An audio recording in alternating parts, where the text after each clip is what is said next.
News प्लॅनेटमध्ये मी विशाल पाटील आपल्या सगळ्यांचं स्वागत करतो। खरं तर महाराष्ट्राच्या राजकीय वर्तुळामध्ये आतापर्यंत चाललंय काय असा थेट सवाल आज पुन्हा एकदा उपस्थित करावासा वाटतो। कारण महाराष्ट्राच्या राजकीय वर्तुळातून आतापर्यंतची सर्वात धक्कादायक बातमी आणि संतापजनक बातमी आपण आपल्या टेलिव्हिजन स्क्रीनवरती पाहणार आहोत। कारण राज्याचे अन्न आणि औषध प्रशासन मंत्री नरहरी झिरवळ यांचा एक ट्रान्स वुमन सोबतचा अश्लील व्हिडिओ समोर आल्यानं संपूर्ण राज्यामध्ये खळबळ उडाली आहे। शासकीय निवासस्थानाचा वापर अशा अनैतिक कृत्यांसाठी केला जात असल्याचा गंभीर आरोप या निमित्तानं पुन्हा सुरू झालाय। मिळालेल्या माहितीनुसार पवन यादव नावाच्या ट्रान्स वुमन सोबत नरहरी झिरवळ यांचे हे आक्षेपार्ह चित्रण समोर आलेलं आहे। बरं, यात धक्कादायक बाब म्हणजे खुद्द पवन यादवचा भाऊ रवी यादव यानंच हे संपूर्ण प्रकरण समोर आणलेलं आहे आणि हे चित्रीकरण आपणच केला असल्याचा देखील खुलासा लोकशाही मराठीवर त्यांना अगदी काही क्षणांपूर्वी बोलताना केलेला आहे। बरं, रवी यादवच्या आरोपानुसार पवन हा ट्रान्स वुमन असून तो खंडणी गोळा करण्याचं काम करतो असा आरोप रवी यादवनं केलेला आहे। इतकंच नव्हे तर दमदाटी आणि खंडणी प्रकरणी पवन यादववरती यापूर्वीच मुंबईतल्या कुरार पोलीस ठाण्यामध्ये गुन्हा दाखल आहे। बरं, शासकीय बंगल्यावरती मद्यपान अश्लील चाळे सुरू असल्याच्या आरोपानं आता महाराष्ट्रामध्ये नक्की चाललंय तरी काय, आपले राजकीय नेते मंडळी करतायत काय असा संतप्त सवाल विचारला जाऊ लागलाय। सूत्रांनी दिलेल्या माहितीनुसार पवन यादवच्या संपर्कात केवळ झिरवळच नव्हे इतरही काही बड्या मंत्र्यांची नावं असण्याची शक्यता आहे आणि या हनी ट्रॅप किंवा खंडणीच्या जाळ्यामध्ये आणखी कोणकोणते बडे मासे अडकलेले आहेत याकडे मात्र आता संपूर्ण महाराष्ट्राचं लक्ष लागून आहे। जो व्हिडिओ आपण यावेळेला पाहताय त्या व्हिडिओमध्ये एक गोष्ट स्पष्टपणे दिसतेय, नरहरी झिरवळ स्वतः बसलेले आहेत, पवन यादव देखील बसलेला आहे। आक्षेपार्ह स्थितीमध्ये असल्या कारणामुळे ते दाखवणं आता निश्चितच शक्य नाही। मात्र महाराष्ट्रातल्या राजकारण्यांना नैतिकता शिल्लक आहे का असा संतापजनक सवाल या निमित्तानं उपस्थित करावासा वाटतोय। महाराष्ट्रात नक्की काय सुरू आहे? कारण आपणच निवडून दिलेले नेते मंडळी मोठमोठ्या पदांवरती जातात काय, मोठ्या पदांवरती गेल्यानंतर मात्र ते करतात काय, असे एक ना अनेक सवाल या निमित्तानं उपस्थित होताना दिसत आहेत। कारण एका बाजूला कुणी आपल्या वैयक्तिक आयुष्यात काय करायचं या संदर्भात कुठल्याही प्रकारचा आक्षेप नाही, मात्र ज्यावेळेला आपण सामाजिक जीवनामध्ये काम करत असतो त्या सामाजिक जीवनामध्ये काही उत्तरदायित्व असतं, काही महत्त्वाच्या घडामोडी आणि तुमच्या खांद्यावरती मोठी जबाबदारी असते, याची पुन्हा एकदा आठवण करून द्यावी लागणार आहे का असा सवाल या निमित्तानं उपस्थित होताना दिसतोय। बरं, या व्हिडिओमध्ये एक गोष्ट स्पष्ट दिसते आहे की स्वतः नरहरी झिरवळ स्वतः बसलेले आहेत, त्यांच्याबरोबर असलेले या रूममध्ये असलेले व्यक्ती जे आहेत ते जेवतायत, खातायत, पितायत, त्या ठिकाणी बसलेले आहेत। म्हणजे सगळंच संगनमतानं सुरू आहे का, हा एक पहिला महत्त्वाचा प्रश्न। या व्हिडिओ संदर्भामध्ये ते नेमकं काय उत्तर देणार आहे हा दुसरा महत्त्वाचा प्रश्न।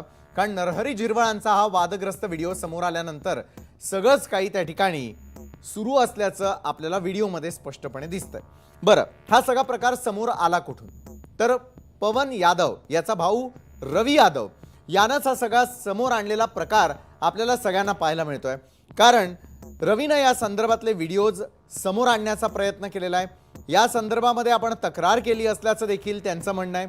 त्यानंतर पुढे जाऊन हे सगळं का घडलं, कशासाठी घडलं हा प्रश्न जरी गुलदस्त्यात असला तरी आज महाराष्ट्रातल्या भोळ्या बाबड्या जनतेला, सर्वसामान्य मतदारांना काय पाहण्याची वेळ आलेली आहे हा संतप्त सवाल या निमित्तानं निश्चितच उपस्थित करावासा वाटतो। महाराष्ट्र आहे, महाराष्ट्र हा पुरोगामी म्हणून ओळखला जात होता।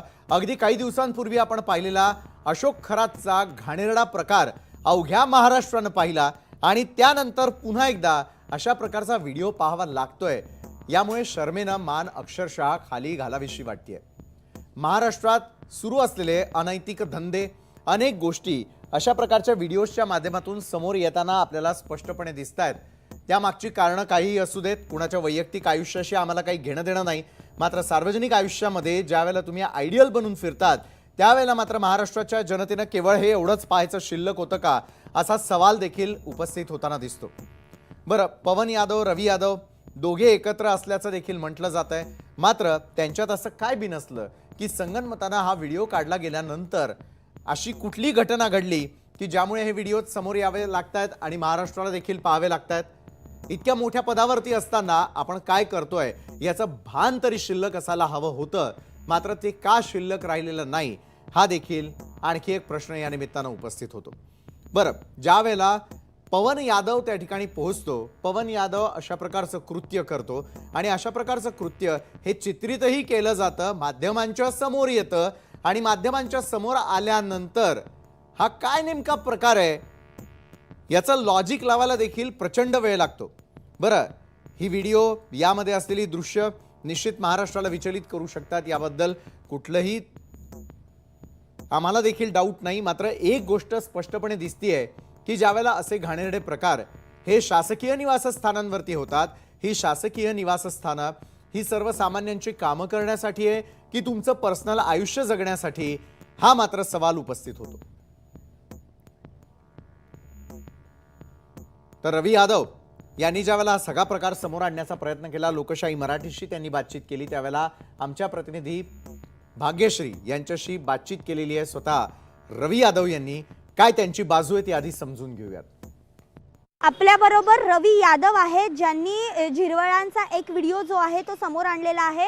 रवी यादवजी, काय प्रकरण आहे नेमकं, काय सांगाल? प्रकरण मॅडम असं आहे की माझा भाऊ आहे पवन यादव म्हणून, त्यांनी झिरवाल साहेबांसोबत सेक्सुअली रिलेशन ठेवून त्यांना एक दबाव आणत होता, त्यांच्यासोबत लग्न करा, त्यांना मंगळसूत्र देवा असा दबाव तो झिरवाल साहेबांच्या वरती आणत होता आणि झिरवाल साहेबांना तो ब्लॅकमेल पण करत होता आणि त्याचं पूर्ण काम तसंच आहे, ब्लॅकमेलिंगच्या, एक्स्टॉर्शनच्या।